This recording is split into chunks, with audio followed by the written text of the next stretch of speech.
Welcome, humans, non-humans, and everybody else on the internet. Today in Auto Addicts we have for you another Fiesta. I know, curtail your excitement. Auto Addicts.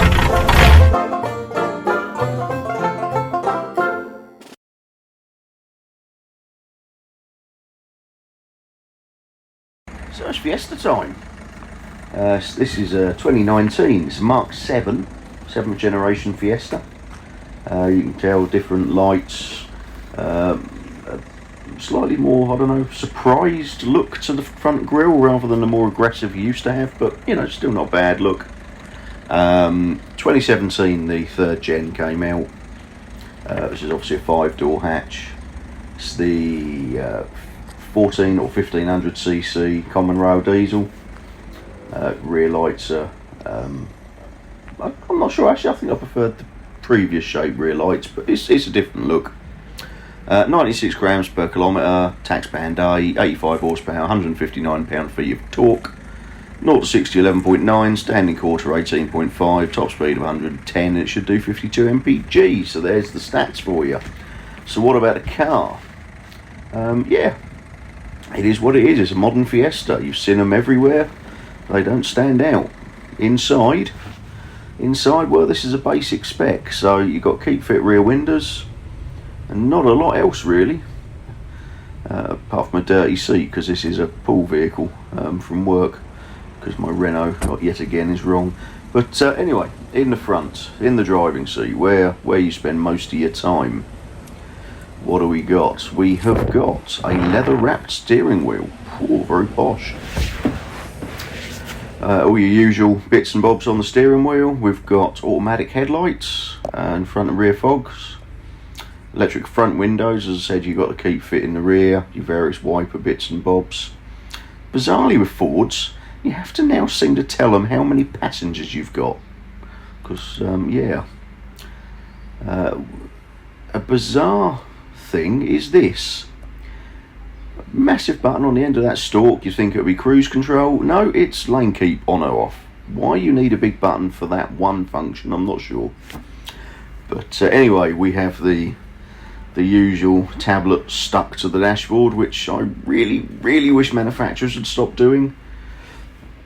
Climate control, 6-speed box, and you'll note Ford have finally put the 12-volt socket up near the dash rather than the middle of the vehicle, just as you no longer need to plug a sat nav in.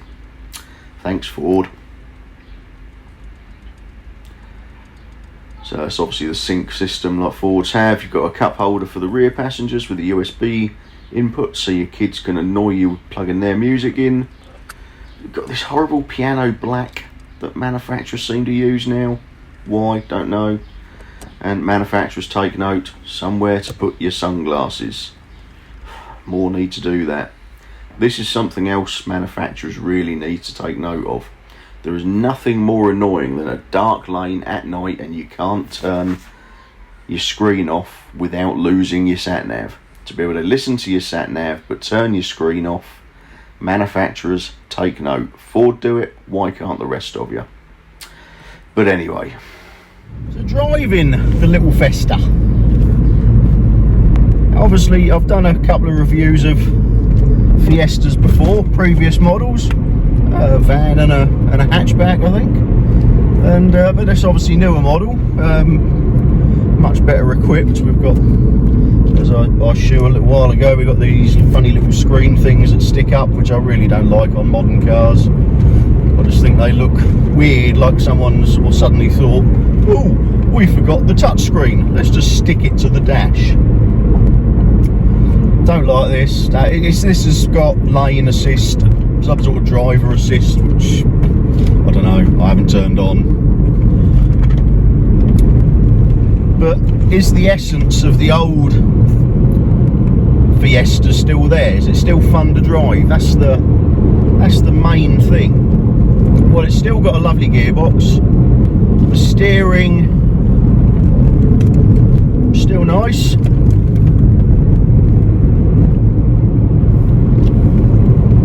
still quite chuckable. The seats don't seem to be offering quite as much support as I remember from the previous ones, but that could just be down to my memory. But that's, you know, going around them bends quite nicely. The steering, nicely weighted. Again, as you'd expect from a Ford, it's nicely weighted. Gearbox is nice.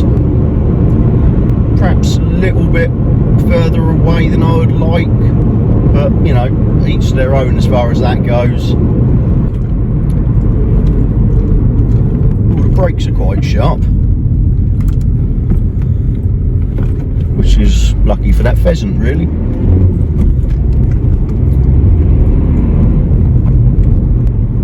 I mean, the gearbox is a joy to use. I mean, Ford do gearboxes really well. And especially coming from French vehicles. I mean, yeah, the French can't do gearboxes, Ford can, and it's a joy to use, it really is. As I've already said, the steering is nicely weighted. You can feel what the wheels are doing, and there's enough resistance, but you know, it's not over assisted, it's not over light.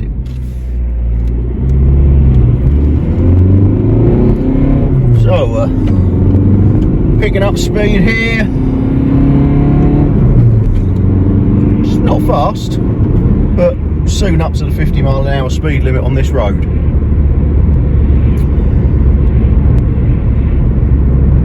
Wing mirrors are a bit on the small side, and again a bit low down for my liking. They're sort of, I don't know, looking at the door handles, it's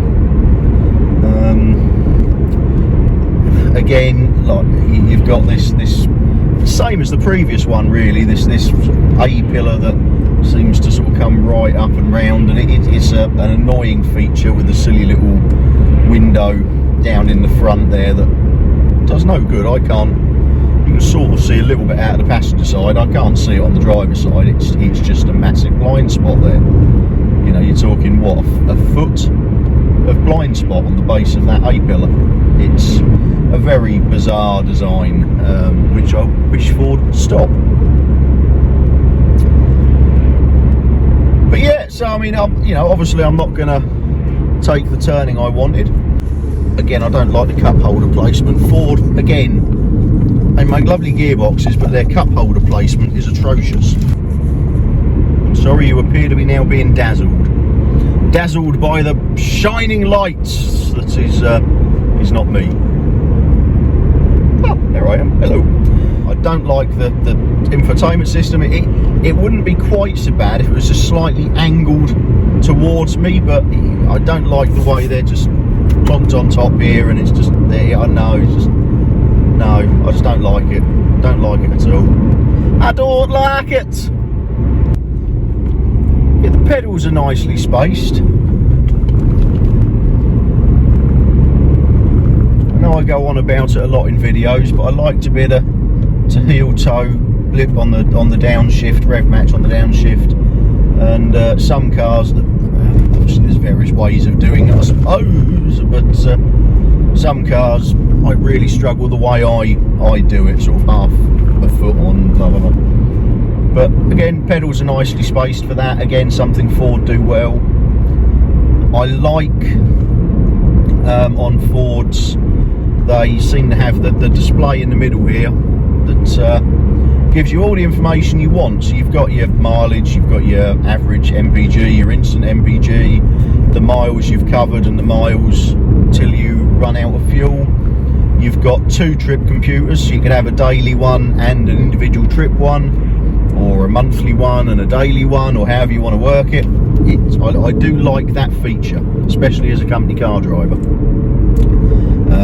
because obviously we have to declare private and business miles, and it's useful having the two trip meters that can be working at the same time.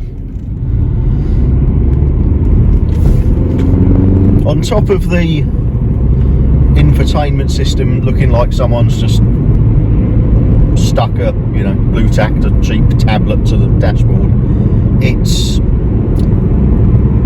it feels, I don't know, it feels a little bit close. So like here where I've got the sat nav on, I have to actually sort of take my eyes off the road, look at it, allow to refocus briefly, I can't really see it out of my peripheral vision like I can on the old Focus that had it in the dashboard, or my Renault that has it in the dashboard. Just being a little bit lower and a little bit further away just allows it to sit in your peripheral vision. This just seems a bit too high up, a bit too close to me. Again, you know, everyone's different. If you've got much longer legs than me and sit further back, it might not be an issue. But from my opinion, that's too close, too high up, and looks like an afterthought. The road noise, now we're on a different road. The road noise is still worse, I think, than the previous one I had. But again, to be fair, only because, you know, the radio's off while I'm talking to you and whatever else. The radio on, you can't really hear it. Nice little sweeping S-bends here. And yeah, goes around nicely. Again, you can feel what the wheel's doing.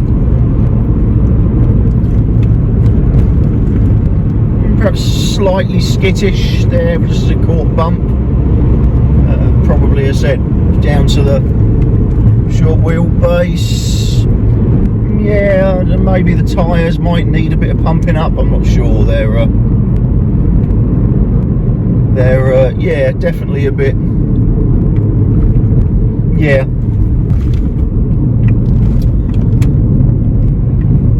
But no, on the whole,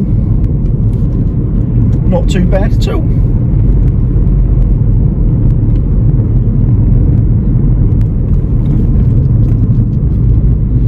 Maybe the throttle response isn't quite there so if I just neutral, flip the throttle, foot to the floor, it doesn't, yeah, so the throttle response isn't there. I'd like a bit more throttle response.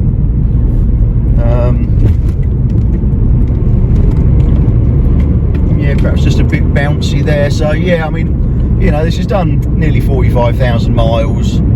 So it's, you know, it's not perfect. I haven't looked at the tyre pressures, they might be a bit off. But yeah, it's where we've got a slightly undulating road here. It is perhaps a bit bouncy. Perhaps doesn't corner quite as well as the previous one did. Or certainly doesn't inspire the confidence the previous one did. I think is probably more to the point. But yeah, on the whole, yeah, it's alright. I probably preferred the slightly earlier one. The previous shapes of this, I think, was probably the sweet spot. So, I don't know really what this is a weird one, because it's not a bad car. It's still a fun car. But it just doesn't feel as dynamic, I suppose. It doesn't feel as fun as its predecessor. Yes, it's better equipped, and if you don't mind these silly stick-on touchscreen things, it's okay. It is comfy, but you've still got the same issues I didn't like in the previous one, like the little windows that just basically end up giving you a big blind spot. Being short wheelbase, the ride isn't brilliant. Although I do think the ride in this is better than the predecessor. It does seem just a little bit more compliant and not quite as skippy. It is quite bouncy.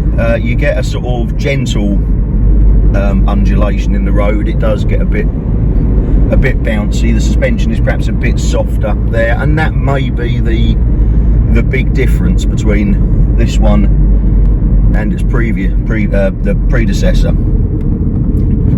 In order to make it a bit more comfy, I think they've just suppled up the suspension a little bit. Is that a word, suppled up? I don't know, it's two words anyway. And to that end, it just doesn't dart round the bends as well.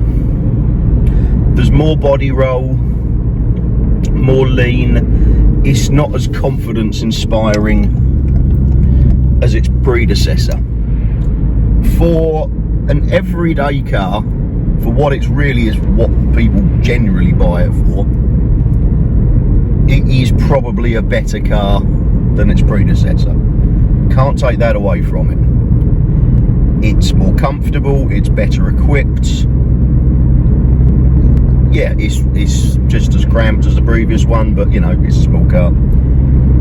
So in that respect, it's a better car. Like here, very rough road. You can hear the tyres and you can feel a little bit, but the previous one would have been crashing about a bit more. So it is definitely in that respect a better car. For simply hooning around the back roads, no, it's not. It's lost the fun factor. It's grown up. It's become an adult, and we all know when people become adults, they become boring, myself included.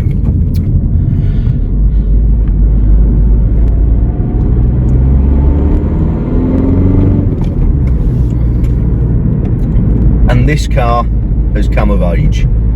It's become an adult. It's grown up. It's content cruising the highways of the UK, getting Doris and Mabel to bingo, and another car. It's something about Fiestas that people need to pull out in front of Fiestas. Anyway, yeah. You know, for Doris and Mabel to get to bingo, or Harold and Maud to travel down to Canvey Island for a weekend away in a mobile home. Oh, I'm stereotyping here. It's you know, it's fine for the mummy to pot around, do a bit of shopping, or the you know, even a new driver. You know, it's a good, comfortable, reliable car. But for sheer fun, for hooning around the back roads, if you can't afford an ST or a sports car, the predecessor was still great fun. This one, it just isn't. Sorry, Ford. But yeah, as always, comment your thoughts below. Like the video, share it with your friends. Subscribe if you haven't already. That would be most appreciated. And I'll see you in a fortnight for another video. God knows what, but another video. Ta-da!